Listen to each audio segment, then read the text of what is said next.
Okay, we are live, but of course, we'll have to do the usual, follow the standard YouTube protocol. Okay, folks, I've hit live from my end, but again, you never know. So let me know in chat if you can hear us and see us all right, if the AV is clear, and then we will get started. Okay, I can see we are live on my computer, but yeah, please, folks, let me know in chat if the AV is clear.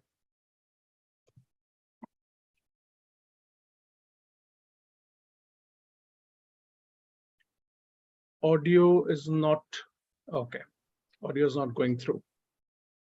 I wonder why. All right, okay, let me check. I don't know, everything seems to be okay from my end. Okay, AV clear. Yeah, probably the audio in the beginning was a little clunky. AV perfect, fantastic. Thank you, folks. Thank you, Sonali. Thank you, Abhishek. Hi, everyone who has joined in. Welcome to this session. So you know, obviously you folks know why you're here. We're going to discuss how to crack XLRI interviews. So we have two brilliant students with us. You might have seen them before. They were on a YouTube live stream with us for a XAT prep session a few weeks ago. And a lot of you enjoyed that session, gained a lot from it. So on public demand, both of them are back. So they're current students of XLRI, and the agenda of the session is for me to extract as many secrets as possible around PI prep from the both of them. Okay, so I'm going to make them share their secrets now. Since they're in XLRI, I'm going to make them share insider information. I'm kidding. They're here to share their interview experiences, share their PI preparation tips and strategies, which got them through, and help you folks out. Okay, so just a quick introduction from my side. My name is Jatin. I'm from 2IM. I'm the head of verbal ability and reading comprehension. I also program manage our personal interview prep, and I take care of other things as well. I have extensive industry experience, and then I switched to teaching English about 2.5 years ago. Okay, all right. And on the panel, we have two students from XLRI. I'm going to start with the junior this time. I remember I started with the senior, so I'll start with the junior this time.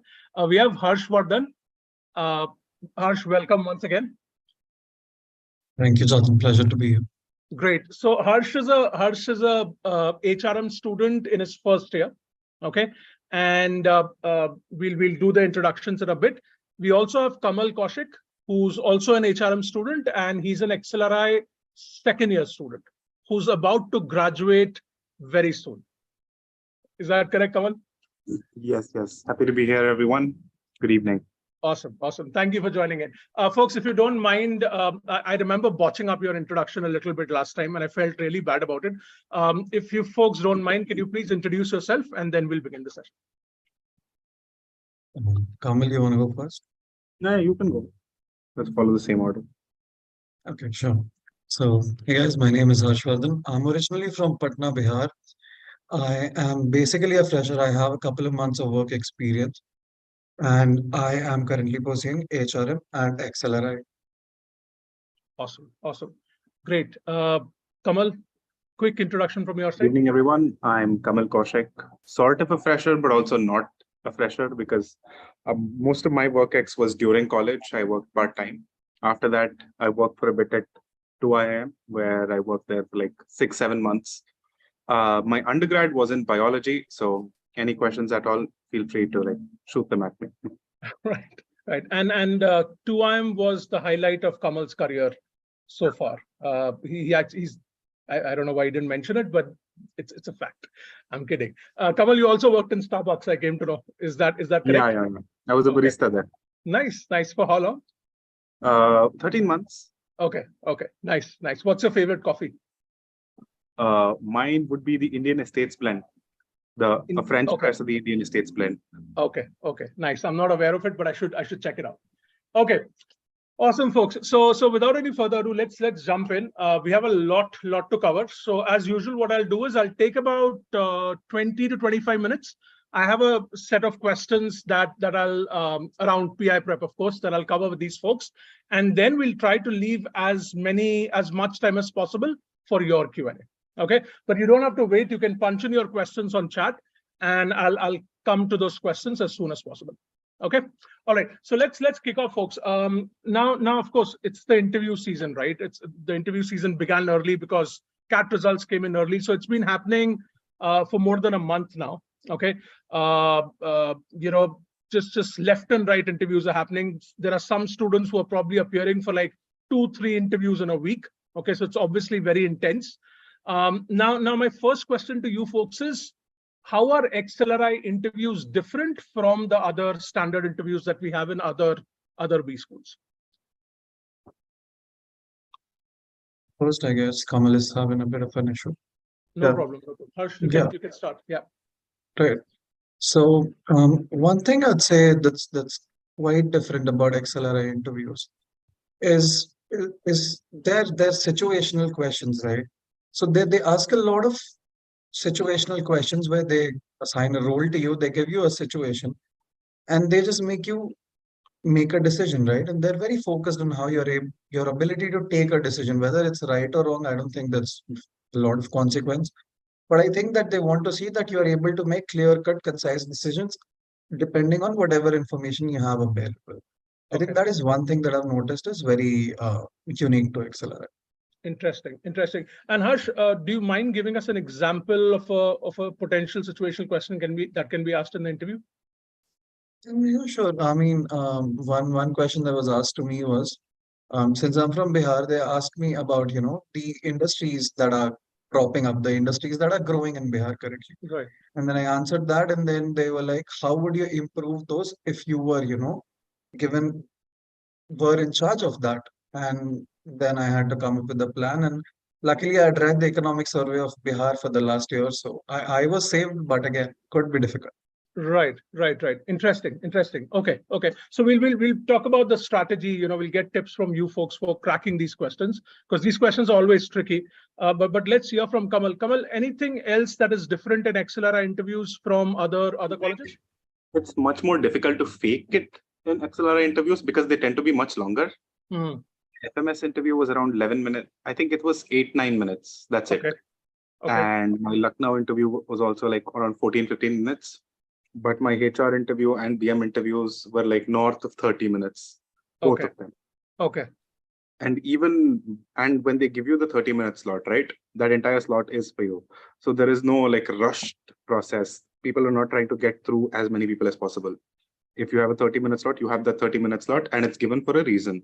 Right. Whenever you're asked a question, 10 minutes later, you might be asked a follow-up question on the same. Interesting. So if you've made up something and you can't really recall it exactly, you're screwed. Interesting. Okay. So that is something I'd ask you to keep in mind, because you can't. It is possible. It's not. Nothing is impossible. But again, it is much more difficult to like sort of fake your answers or just answer whatever in an interview. Absolutely. That's a great tip. Folks, keep this in mind. I mean, generally for interviews, right, we always say that, there's no scope for bluffing in an interview, right? You don't lie, you don't bluff, because, don't sort of, test the panel's intelligence, right? These folks are senior professors, industry veterans. Don't insult their intelligence by lying to them, because you'll get caught invariably. And at the same time, you don't have to be brutally honest. Right? You have to you can figure out what information you want to reveal, and you can be a little strategic in that sense. But yeah, there's no scope for lying at all. Okay, and especially in a situation like this, if they can ask you the same question in different ways in 30 minutes, you're bound to get caught. So great tip. That's amazing. So interviews are conversational. They probe a lot. It's discussion based. That's the kind of feeling that I'm getting from what you folks are telling me. Yes. Yeah. Okay. There will be a lot of behavioral questions. So you will be put in certain scenarios and you'll be asked what you would do in that scenario. Correct. And these are all things where you can't, even if you try to fake it, what are you trying to fake, basically? Absolutely. So think of the outcomes, think of all the stakeholders. So the BQs are basically like your DM sections all over again, but just more sort of, I'd say magnified. Yeah. Right. A magnified DM question. So use the same principles. Think of all the stakeholders. Right. Don't really do something that will benefit one person or the other. Think in that way, and you should be good with most of the behavioral questions. Interesting. So behavioral questions similar to business decision making. Of course, there are no choices this time, right? Yeah. So it's obviously becomes very difficult. It's on the fly. You don't have time to think. Okay, great. Awesome. So let's talk about this, right? These situation questions, and Harsh gave us an example. These behavioral questions. What are your tips on tackling it? Because factual questions like you know the answer, you don't know the answer, you move on. But with these questions, how should a student approach it in the interview? Behavioral questions give you two things. Mm-hmm. They have two advantages to them. One, they let you drive the interview. Correct. You sort of drop in hints whenever. Wait, before that, one thing you'll need to do in a behavioral question is the fact that you'll need to narrate a story. Mm-hmm. You need to keep me interested. If you've lost my interest in the first 2-3 lines, I'm not really going to listen to whatever you're saying, and I will ask you whatever I want. But if you're able to narrate a story, if you have my attention, you will be able to drive the interview. You can sort of drop hints that I would want to sort of catch. You can just say something like, hey, this was something that I did. Just allude to it a little, emphasize it a little there, and then conclude your answer. Naturally, my own curiosity will be like, hey, what was that you mentioned there? And then we'll go deeper into that question. So when you're driving the interview, you will mostly stick to your strengths, right? These are all things that you've done really well. Correct. You know what you've done. So I think that is something you can keep in mind when you're handling behavioral questions. Okay. So basically drawing from your past experiences so that, you can say, oh, I did an internship. I faced a similar scenario, or I saw a similar problem in the company while I'm doing my internship. And this is the solution that we propose, so that the interview can then hopefully go to your internship, and then you can be questioned. Not hopefully, it's like you drive it in a certain way that make sure your interview stays within whatever your area of expertise is. Right. Because if you don't have the attention of the interviewer can ask you anything he wants. Okay. But by having their attention, by driving the interview in a certain way, it'll be more to your advantage. Sounds good. Okay, perfect. Harsh, any tips from your side? I mean, to build on to Kamal's answer, I think most XLRI interviews are conversational in nature.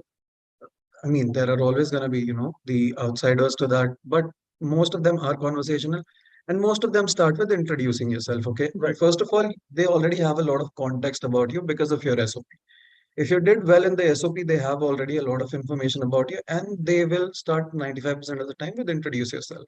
Okay. So prepare well on introduce yourself.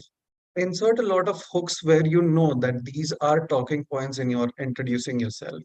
And if you know all the talking points, then you can drive your interview, because then you're trying to focus the interviewer towards, certain aspects. So like my academics are not very strong. Made sure not to mention it anywhere. Correct. Anywhere even close to it. I did not even mention my degree that I was doing in introducing this. Right. So just try to do that. Try to insert the hooks that you think the professor will find interesting, right?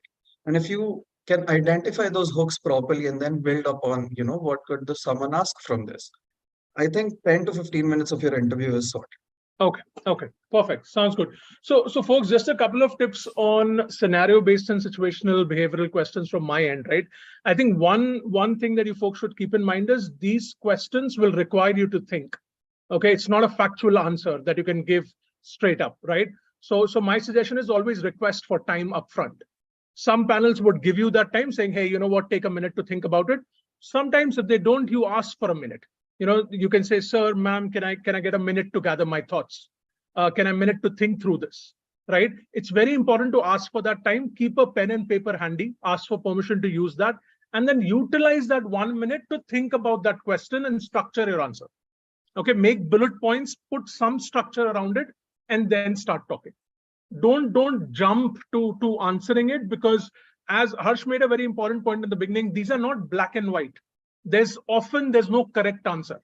So what they're looking for is depth of your thought process, your analytical approach, your ability to structure, your ability to navigate ambiguity, right? So definitely ask for time and structure that response, and keep building up on that response as well, right? Like, I mean, sometimes what panels do is they probe you on this. So they'll keep, so for instance, a follow-up question can be, okay, you gave me this approach. What do you think is the error in this approach? How can you fix it? Don't give up at that time. Keep sort of answering it. till the maximum point. And of course, if you reach a point where you can't answer it at all, then give up, but try not to give up as soon as possible, because they're also testing that how much can you sort of hold on and try and think through the situation, right? Okay, great. Awesome. So so behavioral questions is one area that students should definitely focus on, right?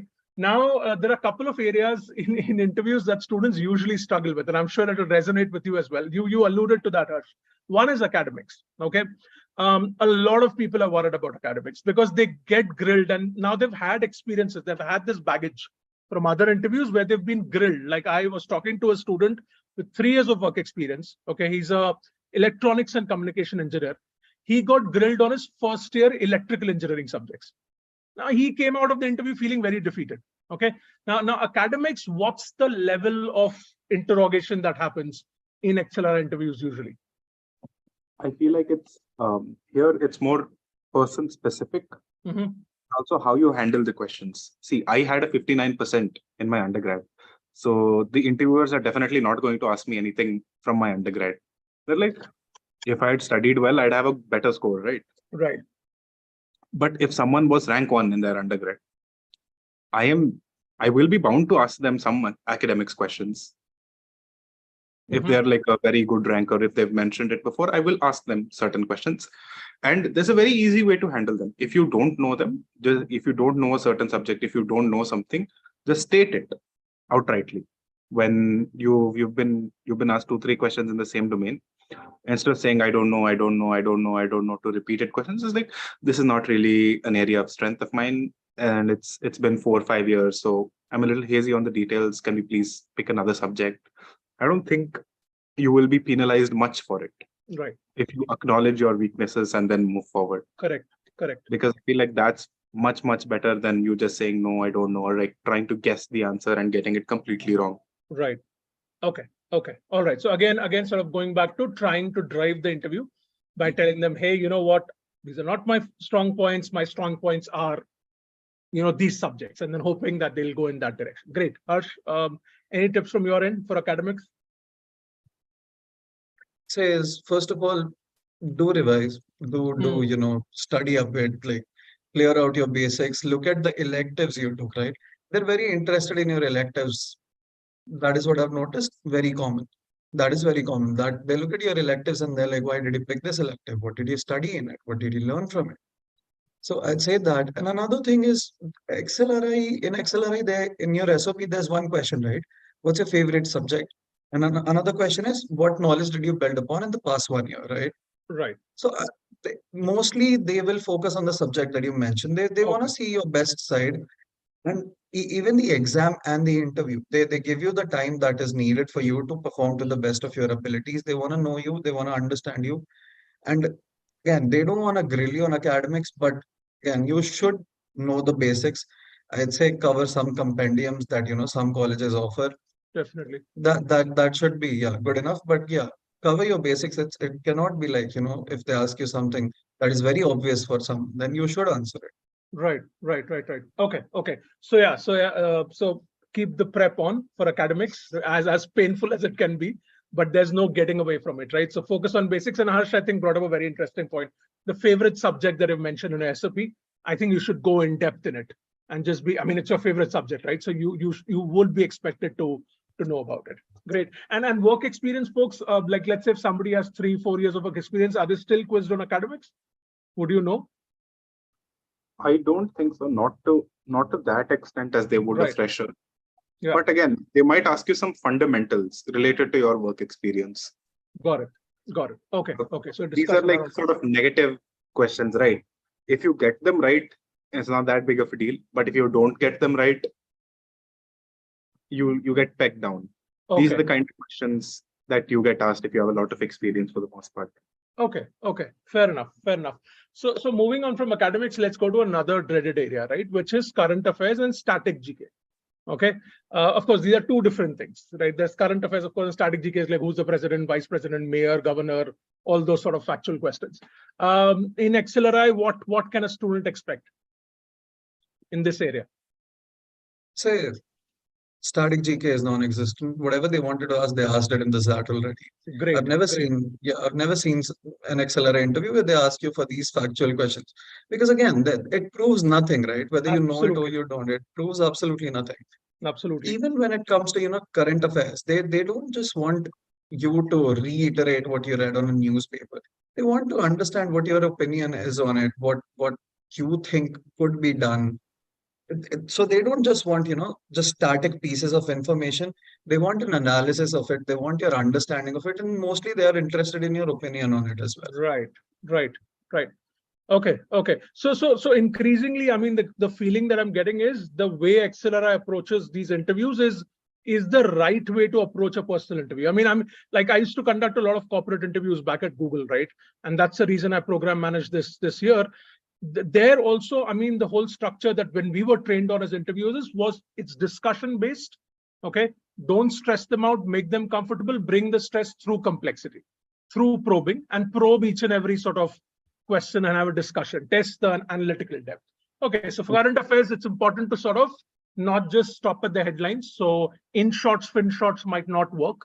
You'll have to go deeper and form an opinion on, let's say, Adani, Hindenburg and stuff like that. Kamal, any thoughts on this area from you? Well, I'd say if a HR-centric college doesn't really take interviews seriously, who else will? Say that again. I said if a HR-centric college doesn't really take interviews seriously or conducts them properly, who else will? Fair enough. That's. I mean, yeah, I agree with you. I think it's expected, right? But it's a good thing. It's a good thing. I think they're on the right track. Static GK, yeah. Again, heard nothing. But with the current affairs, right? If it's in your domain, suppose say I'm a biology undergrad, and when I was doing the interviews, the vaccines were big news. Right. I might easily be asked to explain how vaccines work, how an mRNA vaccine is different from a DNA vaccine, or how it's different from the other Johnson & Johnson vaccines that have come in now. So that is something I might, and I think it's fair to ask me because that is sort of my subject, right? Absolutely. Similarly, with the Adani Hindenburg issue, they'll not really ask you what happened, where did it go. Most will ask you, what is your opinion of it? Who do you think is the fault here? Or what do you think will be the impact of this? Correct. So they will they are looking for inferences that you've made by reading the news. Right. They're not looking to sort of, they don't really want you to parrot the news. Okay. Got it. So again, testing a lot of opinions. So maybe they're trying to test your values, your sort of personality traits. Values per se, but they're trying to look for how you take data, how you analyze it, and how you put it. Okay. Got it. So the analysis part, the thought process, depth of thought part is the most important thing. Okay, great. Good point. Before now, folks, we'll by the way, thanks for being patient. Put your questions in Q&A. I'm going to start the Q&A session in about 5 minutes. So I'll cover all the questions or as many questions as possible. I just have a couple of more questions to cover. And folks, I always forget to tell the audience, please hit like. Okay, if you're enjoying the session, please hit like. If you're not enjoying, you can hit dislike if you want. Although I'd be very surprised, but please do hit like and subscribe to our channel as well. Okay, let's continue.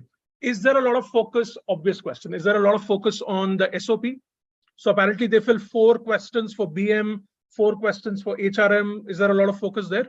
There is quite a bit of focus on it. So whenever you're in the interview, they might just pick something from your SOP. Like, hey, you've mentioned that you had a conflict with your friend in this question. So how did you solve it? Or they might ask probing questions right from the start. So I'd say be ready for that. Yeah. Like read all of your SOPs properly. Make sure you know what you've written in your SOPs. Absolutely. Because I've seen a lot of interviews where the student has gone in and they've forgotten what they had written in the SOP. Right. And okay.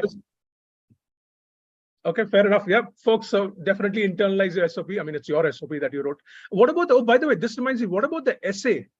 Because I remember in the past year, some questions used to come from the essay that you've written in the exam. Does that happen a lot? That I don't know because I don't think we didn't have it. Oh, you didn't have the essay. Correct. Okay. Harsh, what about, did you have the essay? Yeah, I did. I gave the essay, but I have not encountered a single person that was asked any questions on the essay. Okay, okay, all right, great. Yeah. And as far as your SOP is concerned, I will warn you about one thing. All the interviewers have answers to all 8 of them. So if you're sitting for a BM interview, the HR SOP is also with them there. Okay. So if you Right. justified HR and if you justified joining BM as very opposite things, be ready for, a cross question on that and start preparing for it. They have access to all 8 answers, if you filled all 8 answers, of course. So yeah, don't think that BM pros only get the BM set and the HR pros only get the HR set. Keep that in mind. A lot of people messed up because of that. Correct, correct. Okay, Also, okay. the people who are interviewing you for BM might also be HR professors. Like as professors, they will teach HR. Right, right, right. So keep that in mind. Yeah, when you're yeah. when you're doing the interview. Good point. Good point. And I think although these 2 interviews are separate, I think I was discussing something similar with my students. You never know what's happening in the background, right? You never know whether these panels are exchanging notes, discussing, or which student is better for BM, which student is for HRM. You don't want to lie or give them sort of misinformation or contradictory information. Okay, so there definitely will be a discussion behind the scenes. So just keep that in mind. Best policy, be honest, right? I think then you won't get caught. Okay, great. Now, this brings me to HRM and BM interviews, right? Now, these interviews are separate. Okay, now, if I know you folks are both HRM students, but did you appear for BM interviews as well? Yes. Okay, so you did. Let's start with HRM. Okay, any specific things that students need to keep in mind for HRM interviews specifically? See, when I talked to the chairman of like the head for admissions last year, the dean admission. So the philosophy with the 2 interviews was the fact that with HR interviews, they're more concerned about what kind of they're more concerned about your thought process, what kind of person you are, what your experiences have been, and how you'll sort of, as an HR, how you will be able to handle situations, de-escalate. So your interview will mostly be based around your behavioral questions. Okay. The more technical, or like, hey, can this person crunch numbers fast enough? Does this person have functional knowledge? That will be more focused in your BM interview. Got it. Okay. That makes sense. That makes perfect sense. Harsh, any thoughts on HRM versus BM interviews? In my opinion, I found the HR interview to be more, more personal. They dig into your answers. They really try to get to know you. As far as BM is concerned, they ask you questions. They see if you are, you have the IQ for it, you have the capabilities, you have the structure for it, right? Right. But again, your personal experiences sort of lag behind when compared to the HRM interviews, where it is highlighted. I'd say that's the main difference. Okay. Perfect. Sounds good. So BM interviews obviously will be more technical and more sort of business oriented, and that's expected, right? And I think one thing that all of you can keep in mind is, and you must have done this when you were preparing for business decision making for XAT, right? Obviously, ethics, integrity, honesty,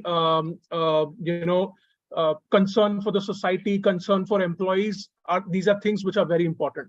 Right, and if you read XLRI values, that will also give you an idea of what this institution is based on.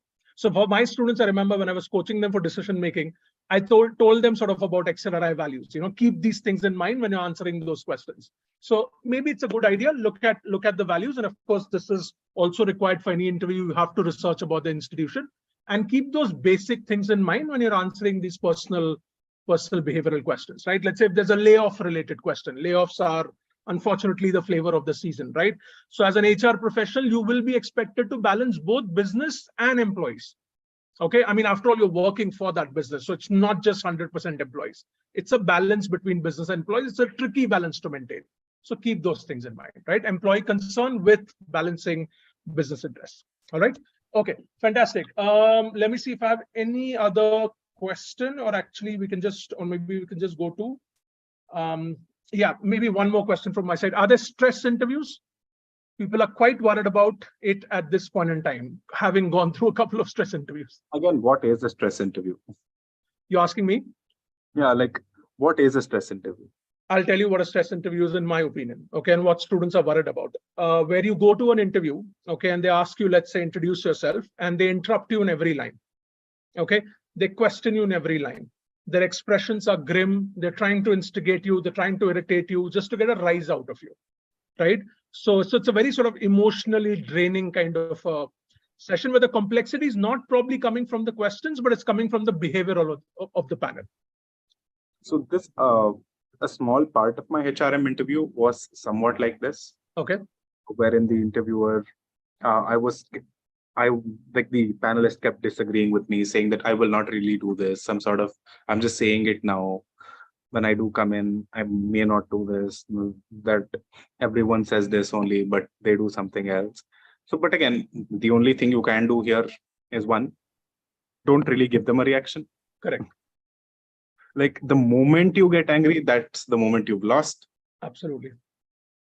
So don't really give them a reaction. Be calm, smile, nod to whatever they're saying, and then respectfully disagree. Say that that's not really how you think it is, etc., etc., etc. I feel like if you do that, and no matter how many times they do it, you continue the same react, de-escalate, right, smile, and respectfully disagree. That's right. it. Okay. Perfect. Keep repeating the same thing until they calm down. Okay. They need to get a reaction by trying to get a reaction out of you. Correct. Correct. Folks, Kamal is making it sound very easy, right? But it's not going to be easy in the interview, right? So what I would suggest is in your mocks when you're preparing, right? Your mock interviewers should be testing you on that. But it's very important. What he's saying is absolutely correct. You cannot show emotions. You cannot show anger or annoyance or any kind of frustration in the interview, right? That'll work against you. Harsh, but generally my question was, are there stress interviews? Usually are there interviews like that, or the panels make you feel comfortable? The entire interview will not be a stress interview. Right. But some parts of it will be, because they also want, especially with the HR interviews, they want to see how you would react, right, to certain Correct. situations. Absolutely. This also comes in part of the behavioral questions bit. Yes. They really want to see what your reactions are like, what you will do in certain situations. Yeah. So of course, some professors might play with you. Yeah. And that makes sense, right? I mean, like in HR, like I've seen, of course, in the corporate scenario, there are very tricky HR situations that a professional has to handle, like employee grievances, or like let's say when you have to fire an employee and you're having that discussion, you can expect that employee to get too heated, but as an HR professional, you can't get heated in return. You have to diffuse the situation. So maybe that's what they're testing, right? Harsh, any thoughts on stress interviews from you? As far as XLRI is concerned, yeah, I haven't seen like a stress interview of like 25 minutes. You can be grilled for 2 minutes, 3 minutes. Right. That's mostly about it, And again, you just smile, you just nod, you just move your way out of it. And more importantly, that professor is trying to do that, right? You know that Correct. that's not how a normal human talks. Absolutely. Honestly, I just find it funny and I just start smiling. I'm like, I know what you're trying to do. It's not going to. Right. Right? Right. So you just smile. I mean, it did not happen to me, thankfully, in my XLRI interview. But during my CAP interview, they basically the first question they asked me was, tell me why I should not disconnect you from this call looking at your academics right now. Do you really think you deserve to give this interview? Yeah. I just started smiling. That's a typical stress question right off the bat. Yeah. I just started smiling. I answered a couple of those heated questions and then they calmed down, then they were all smiles. So if you can deal with it, just smile. First of all, if you smile, then medically proven that you cannot get stressed, right? I agree. So just smile. Agree. Yeah. And one thing, people really get annoyed when they're, asked stress questions or they're interrupted a lot. But you have to understand that these are, industry experts. They are not there to, waste their time or yours. Right. Whatever they are doing, there's a method to this madness. Now, you may not have figured it out. I personally haven't figured it out. But they are for sure still looking for what they want to look for. So don't think like, they're annoying you or they're not looking for anything or they're just being mean to you. They're testing you on something, not sure what it is, but they're testing you on something. Yeah. So just smile, remain calm. Perfect. All right, great. So in a nutshell, folks, don't take this personally. Okay, it's not about you. They're not targeting you, right? That's just their style of interviewing. And as Harsh said, I also haven't figured out what's the whole point behind stress interviews. If you ask me, and I can say this, right? Very candidly, I think it's absolutely a bad style of interviewing because nothing comes out of it.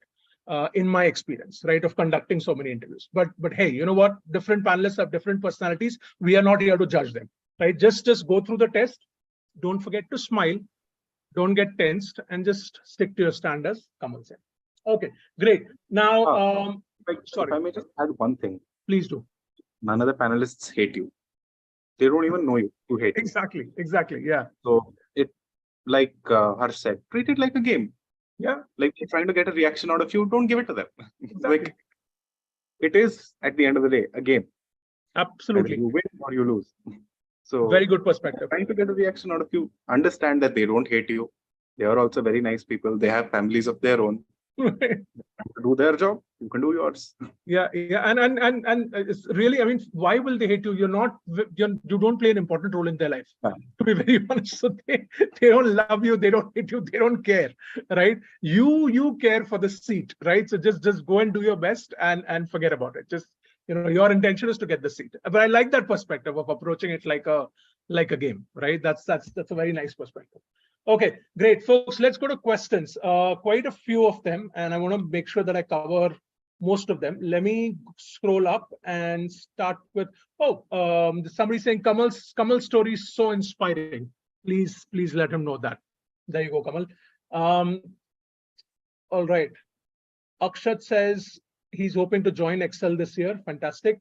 All right. Now, Mrinal Manish, the question is, I know official disclosure is not there, but real chances for conversion for a GEM candidate with lower percentile in the range of 95 to 96 with decent profile and a CADS, any anecdotal insight will work.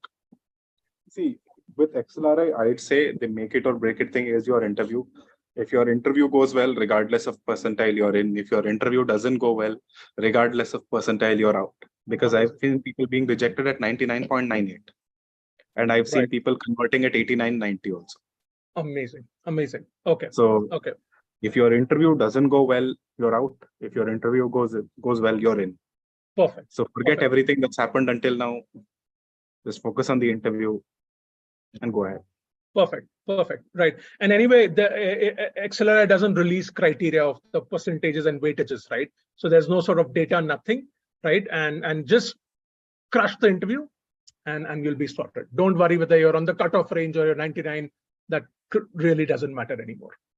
And honestly, if I could add something, people worry a lot, right? That what are the weightages assigned? How much is the interview worth? Yeah. Do you really think that if you do bad on the interview, even if the weightage is 10, they're going to take you? There you go. They're not, right? They're not. So again, it's all about the interview. And if you do well, you're in. And if you don't do well, you're not in. And again, right, there are only, 240 seats this time around for BM and 180 for HRM. These are one of the smallest batches in India for MBA, right? If you don't do well in your interview, you're not in. As simple as that. The weightages would not matter less, honestly. Right. When people start getting worried about their percentile, their work experience, or their undergraduation, or their 10th, 12th marks, what's the point? Yeah. You've given your CAT exam, you've given your XAT, 10th, 12th, so has been a decade ago. Right. What is the point? Yeah. Like, what are you trying to do by worrying about it? The only thing in your control right now is your interview. I agree. Give it your best shot. If it works out, it works out. If it doesn't, it will hurt. But then again, life goes on. Absolutely. By worrying about your 10th marks now, all you're doing is wasting time. I agree. And sort of hurting your interview chances. I agree. And I keep saying this, right? Especially my students who are listening. If you don't listen to me, please listen to these two students, right? Focus on your controllables, as Rajesh always says, right? And you have everybody has limited mental bandwidth, right? Now your whole bandwidth should be focused on the interviews in front of you. And there's so many of them flying around. And then you start worrying about these other things, right? There's so much your mind can take. Just focus on your interviews. Just crush them. That's what's more important. Okay. Can I ask doubts here? Of course, yeah. Please punch in your questions and we will come back. Let me see. So I'm studying from another provider. I'm also using online content and joining Telegram groups to ask doubts soon in a month. I will join coaching offline. Thoughts, CAT fresher year. Oh, okay. So this is more of a 23 question. Okay. I'll come back to this if we have time. Otherwise, I'll respond to you in comments. Okay. We'll stick to XLRI interviews. All right. Kamal, somebody's asking you to sing. They're saying, Kamal sir, please sing. No, Must he be one of- wants me to sing my undergrad college's anthem. He's like, March on, Christ tides, march on, with heads held high. Nice, nice. So you're from this is Christ College, Bangalore? Yeah. Okay. So he's probably a Christ.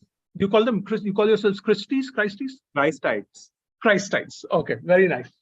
Okay, thanks for entertaining us with. Harsh, do you want to sing as well some anthem from your undergraduate college? Maybe XLRI's anthem. Sorry, I'm sorry, I'm not as talented as Kamal. I mean, I'm gonna stick to the answers.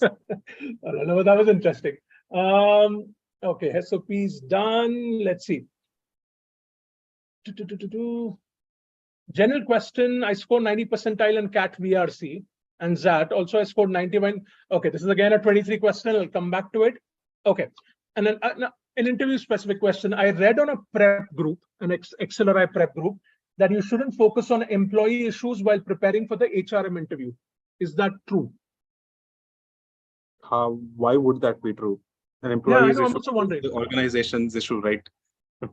Correct. Like if correct. there is a posh case and someone is being pressed, you can't really say, oh, employee issue, like I'm not really going to focus on it because it's an employee issue. Right. Exactly. Any employee issue has the potential to just become an org-wide issue. Absolutely. Imagine someone. Yeah. Sorry, go ahead. Come on. Imagine you fired someone because they didn't really deserve, it wasn't really justice to see them fired, but you did fire them. Yeah. They go to the media. Yeah. Or they make a huge LinkedIn post. Yeah. It is an employee problem becoming an organization problem. Absolutely. Your job as HR is to make sure employee issues remain employee issues, or you solve them right then and there. You don't let it become organizational issues. Correct. Absolutely. I'm just trying to understand this question. Is again, the clarification would be slow on chat, but in a case, let's say if they in an HRM interview, if they give you a case like, let's say around layoffs, where you have to balance business interests versus employee interests. As an HR professional, you would be expected to look at the employee concern part as well, right? Yes. Or is that something that you should only be focused on the business interest? I don't think that should be the case.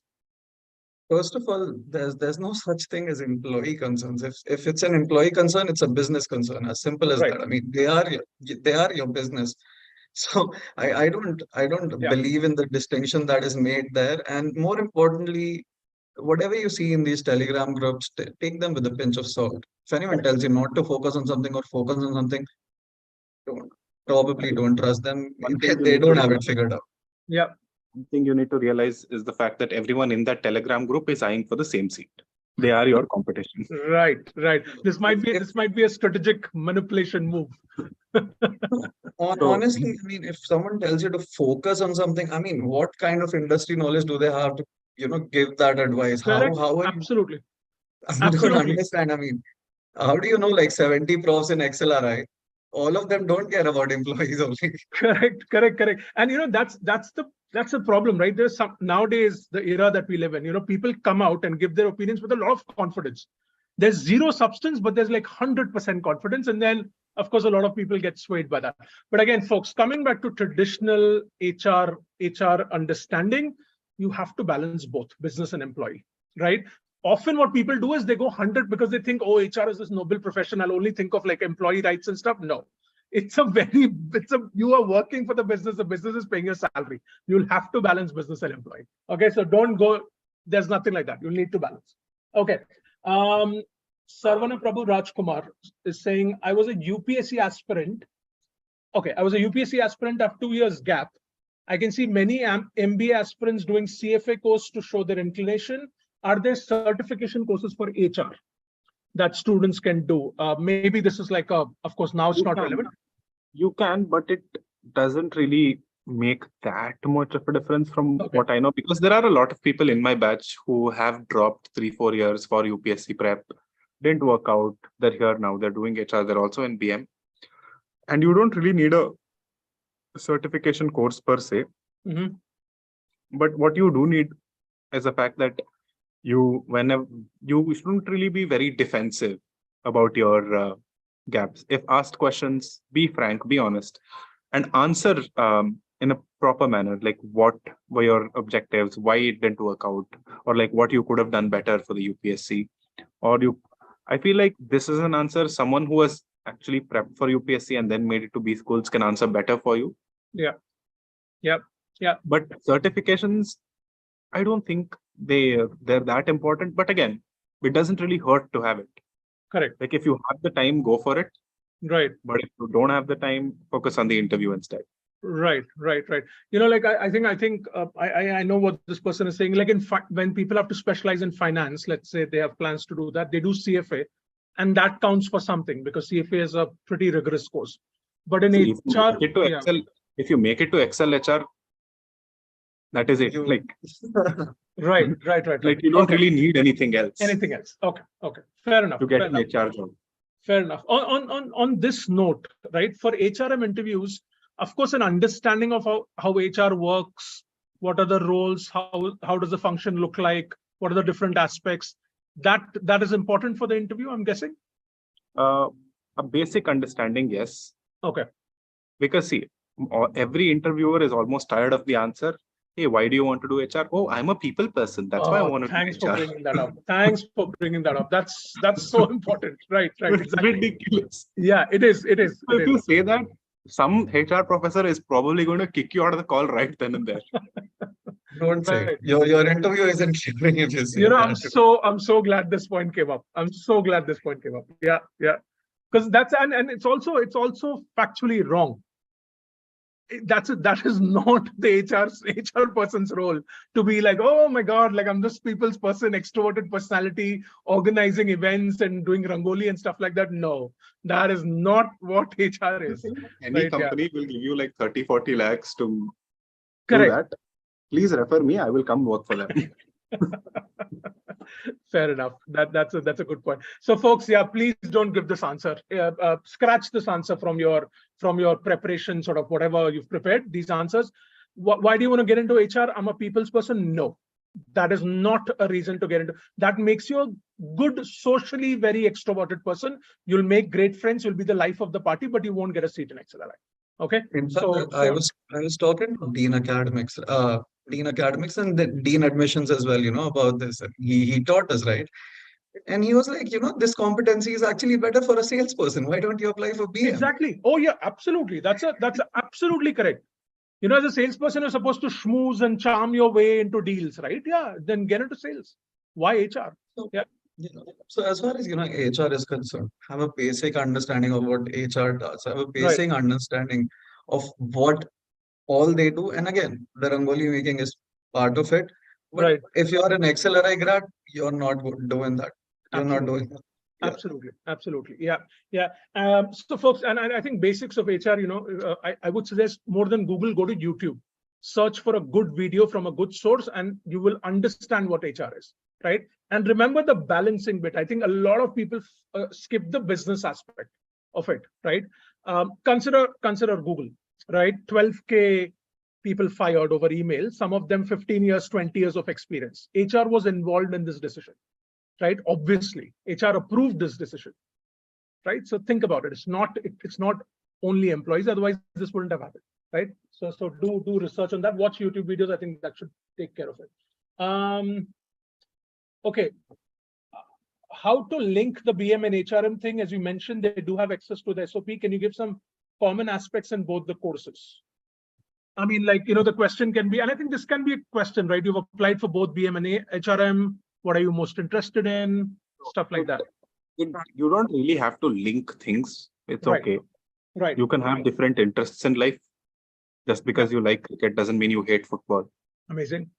Yeah.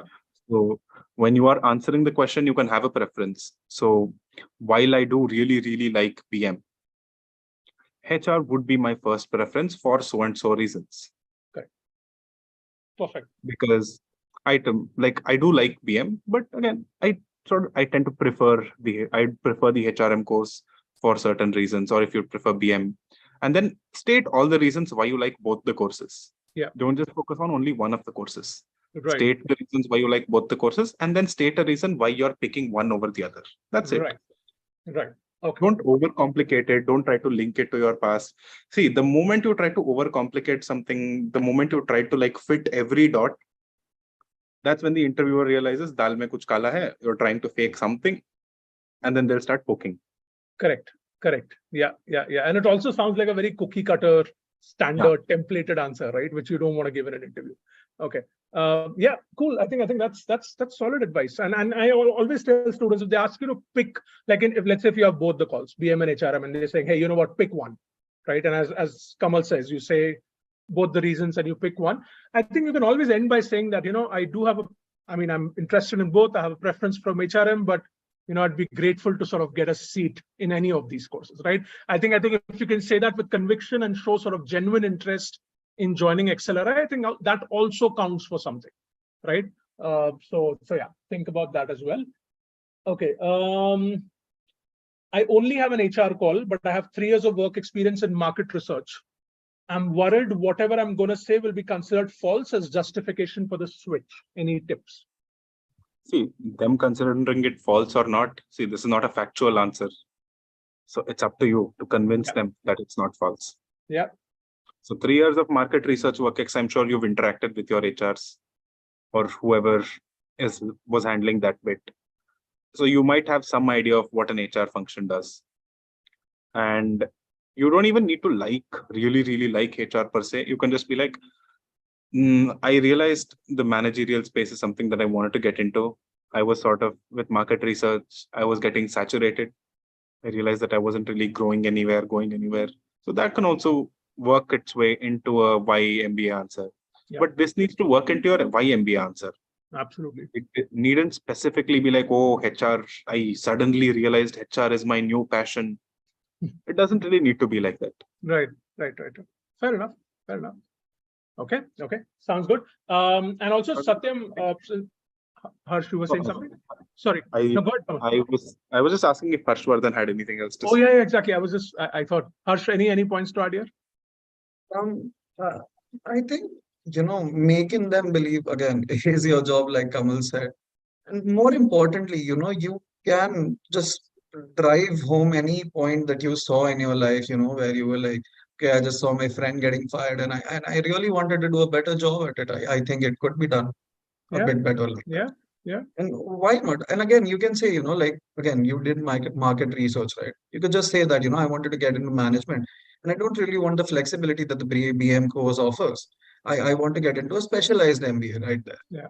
And I believe that HRM works out for me because of certain interests that I have or anything that competencies match, anything you can say. I mean, it's not very difficult to justify the switch. Absolutely. And Satyam, one point from my end, see, switching domains is a very common reason to doing an MBA. Very, very common. So let's say, you have technical experience. A lot of engineers do that, right? Software development for 3 years. Now they want to get into business and management. They do an MBA. How else will you do that? Let's say if you're a finance professional, you want to switch to marketing. No company will give you a marketing job without. So the best way is to go through an MBA and segue into marketing. So it's a very common reason for doing an MBA. All I think you need to do is, as both of them said, you need to justify your interest in HR, right? You can talk about shifting interests as well. And I was interested in market research. I had a great experience, but now this is, what I want for the rest of my career. Something like that. So you need to justify your interest in HR. I think that's important. Why did you folks choose HR over BM? Abhishek wants to know. Yeah, I was pretty clear what excited me.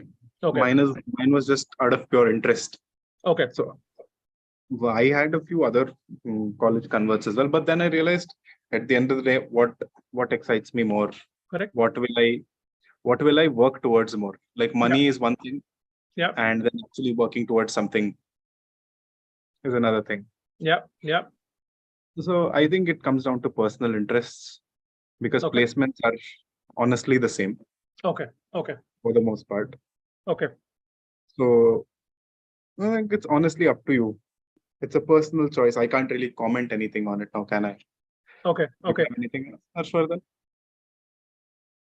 I'll come back. Kamal, I have a follow-up interview style question for you. I'll come back to you. Yeah, but Harsh, go ahead. Yeah, I had a BLACKI convert and my parents were fuming when I chose this. Wow, that's And, interesting. Okay, okay. and I don't care. I mean, Which college did you convert? Quirky. Oh man, okay, interesting. Very interesting. Okay. I couldn't care I can less. see I the was views suddenly like going up. My other convert was FMS. Oh, your other convert was FMS. There you go. There you go. Okay, okay. All right. Fantastic. Yeah. I couldn't care less. I wanted this, and I mean the subjects interest me. I've Yeah, always had an yeah. interest in the sort of subjects that they teach. And drawing from a lot of anthropology, psychology, these are things that I've been interested in. I used to watch a lot of YouTube videos and stuff, then I started reading. Very This nice. makes more sense for me, as good as I am in other things, I'm okay with it. I like Yeah. this one. Yeah, yeah, very nice, very nice. I think, folks, one thing here, self-awareness, I think is, always is very helpful. Of course, you folks are young, you're in your early 20s, you're not expected to have a high amount of self-awareness. But I think Harsh and Kamal were also freshers, correct? When you joined, I think self-awareness can be built consciously, right? By introspection, by talking to a lot of people, by getting information, and trying out different things, you can build self-awareness. I think that's important. The other thing, Harsh, Kamal, the follow-up question to you is, so you see that, okay, HR excites you, right? And that's what a candidate would go and say in a XLRI HRM interview. My follow-up question will be, Kamal, what excites you about HR? So I'll tell them the comparison. Mm-hmm. Imagine I go to a B school and I pick the BM over the HR course. Mm-hmm. At the end of 2 years, what I'm going to be, no finance company is going to shortlist me because neither am I a CA, nor do I have any like sort of fin related things. Right. I'm not really going to get any operations roles because I'm not an engineer. And since I did not have the occult to study in high school, consulting companies are not going to shortlist me. Right. At the end of the day, it's sales and marketing versus HR. Right. And to me personally, no, 5-10 years down the line, no matter how much of a great marketing professional or a great sales professional I become, what can I really say? I can say that I've increased sales by 10,000 crores, 20,000 crores, 1 billion rupees. But to me, that doesn't really excite me. Nice. Yeah. But if I'm a HR professional, what will excite me is I was able to sort of change the organization structure. I was able to make help people work better, help people realize their fullest potential better, or I was able to source talent from places that people didn't really do previously. So I'm sort of creating employment for people who sort of didn't dream of it. Yes. That would be my answer. Amazing. Love it. Now, folks, people who are listening, please don't go and copy paste this answer in the interview. Get a sense of what he's saying and make it your own. I think that's very important in personal interviews, right? You can't copy paste. It doesn't work. Now, if I try saying what Kamal said, it won't come across as authentic, right? So make it your own. But I think there are some very good points in the answer that he just mentioned. Okay. All right. We're running out of time. We'll probably take 1 or 2 questions. Is that okay with you both? I know Kamal just got out of a test, right? So 5 more minutes. Is that okay? Yeah. Both of you. All right. You have a music night also going on in next. Am I taking away time from the music night? It's okay. I'm a little tired. I might just go back to sleep. Okay. All right. If I'm taking away time, I'm sorry. I can't really do anything at this point in time. You can only apologize. Okay. Yeah. Hit the like button now, folks. Please. Can everybody? I would love to say that in Hindi, but I'll just stick to saying hit the like button, right? पर video को like कर देना, like ठोकने की जरूरत नहीं है, just like कर देना. Okay, all right. Let's see. How can I justify HRM being a fresher? That's what I just did. All right, both of you are freshers. I think that's question is answered. Just watch the whole interview. I think the question is pretty much answered. Okay. Is it a nice impression today that I do have a degree in, say, commerce or finance, but I don't see myself making a career in that, hence HRM, followed by reasons what led to it? Yeah, totally. Right. I have a degree in finance. Yeah. There you go. Yeah, perfect. I think they touched on that, right? Shifting interests, right? Or I took up commerce as a default choice, right? Or I took up engineering as a default choice, and this is by design. And this is why it's by design, right? So you can definitely justify it. Imagine, like, if you are this confused, I'll tell you something about my profile. I am a biology undergrad. I worked in retail sales. I worked as a UI UX designer. I've also been a counselor. What career path was I supposed to pick if I can only pick what I've already done before? Right. But you did. I think Kamal, for what it's worth, I think you did the right thing. You tried a lot of things right in the beginning, and then you realized, okay, this is not what I'm interested in. This is what I'm interested in. And then the self-awareness grew. I think that's again going back to self-awareness. I feel like that early 20s, that early stage of careers, whether it's late 20s, if it's an early stage of career, I think it's important to try out different things. That's how you figure it out, right? What you really like. Okay. Yes.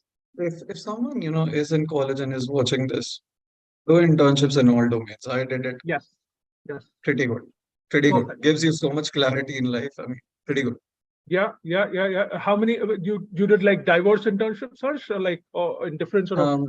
Yeah, I mean, I started working when I was like 15. I did marketing gigs, then I did sales, then I did Very HR. nice.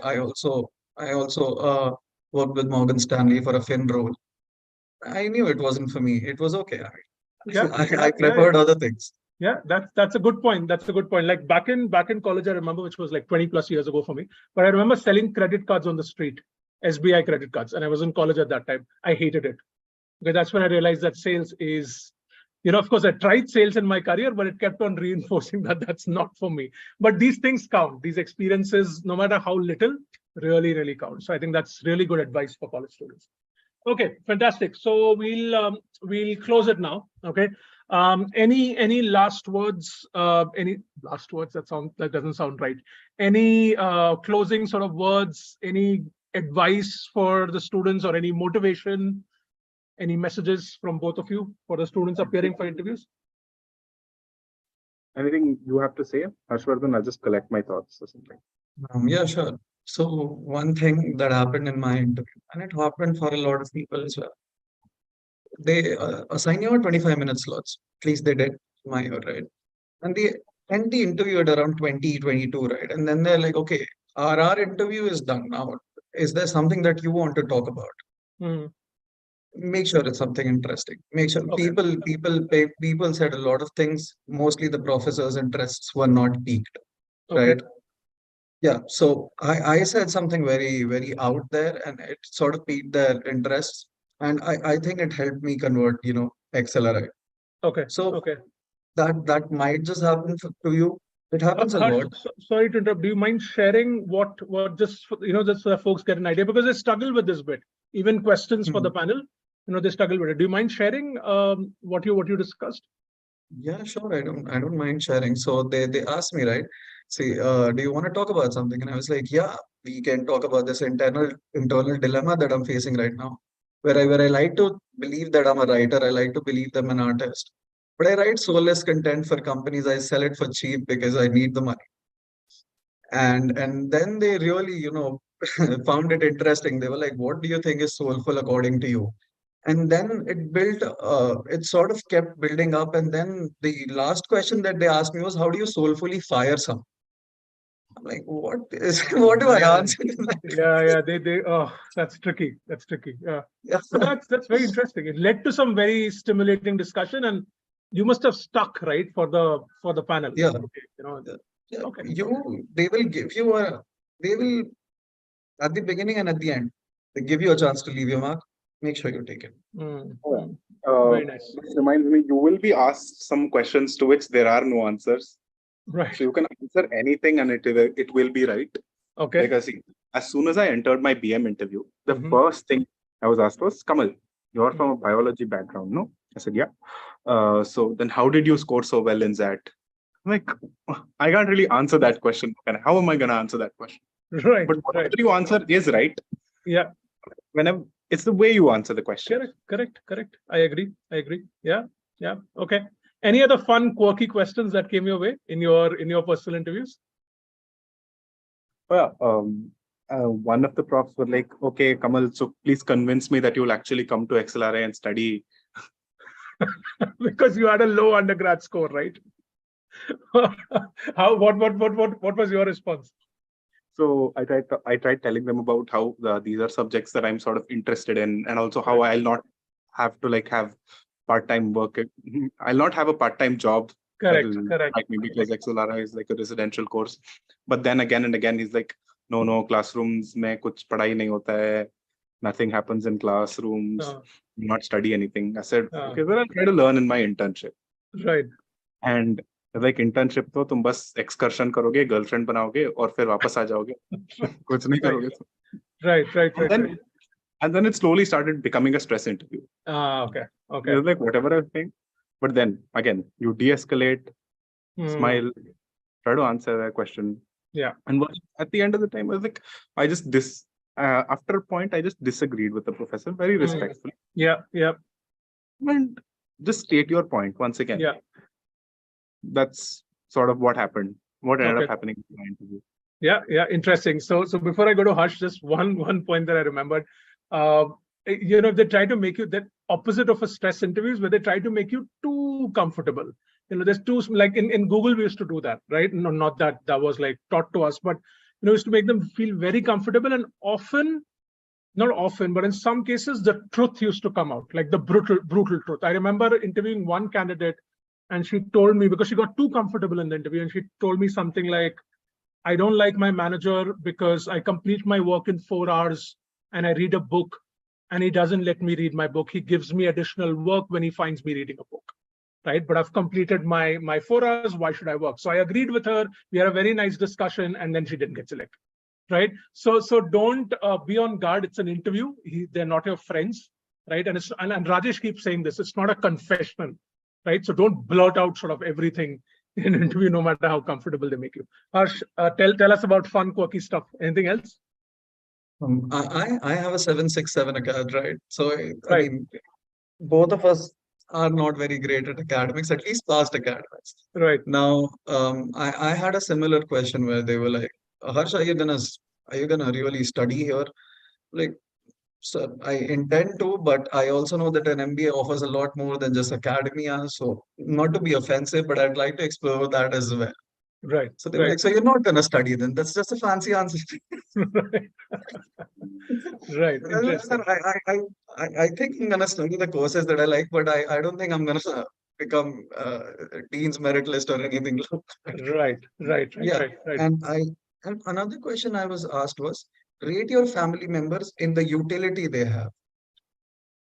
So I just rated them. Yeah. Okay. And then they were utility. like, if you had to, utility. Okay. And then they were like, would you, if you had to eliminate 2, which would you eliminate? I was like, that is an interesting question. This was asked by Professor Gurunathan, who was the admission head for that year. Okay. And I'm guessing this must be an HRM interview? Yes. Okay. Interesting. Wow. Okay. He has that reputation, so he can ask questions that are very out there. Okay. Very interesting. And I've heard this from a friend, and he converted BM HRM both, and then he chose HRM, right? And all his interview, basically whole BM interview was like, if I give you BM, then I'm confident you're gonna go join BM. And he's like, no, sir, I'm not gonna join BM. And he's like, I'm just gonna give you BM just for the kick of it, and I'm gonna teach BM, and I'm gonna show you that you're gonna join BM. And he did not join BM. Right. Okay. Watch out, folks. Watch out for, Professor. But okay. Nice. It can be unpredictable. He sounds like a fun person. Just by the yeah. Nice. All right, great. I think we've overshot by a few minutes, but folks, again, Harsh and Kamal, thank you so much again for doing this. I said this in the last session as well. Incredibly useful session. Okay, some very, very interesting tips came out. I'm definitely going to go back and have a recap with my students and also incorporate some of them in my mocks when I conduct. But yeah, really appreciate you folks coming out again. Thank you very much. And folks who are watching, all the best for your XLRI interviews. Do well, prepare, right? And just as Kamal said in the beginning, just worry about interviews right now. Forget about everything else and just focus on cracking these interviews. All right. All the best, folks. Thank you very much. Thank you, everyone, and all the best for your interviews.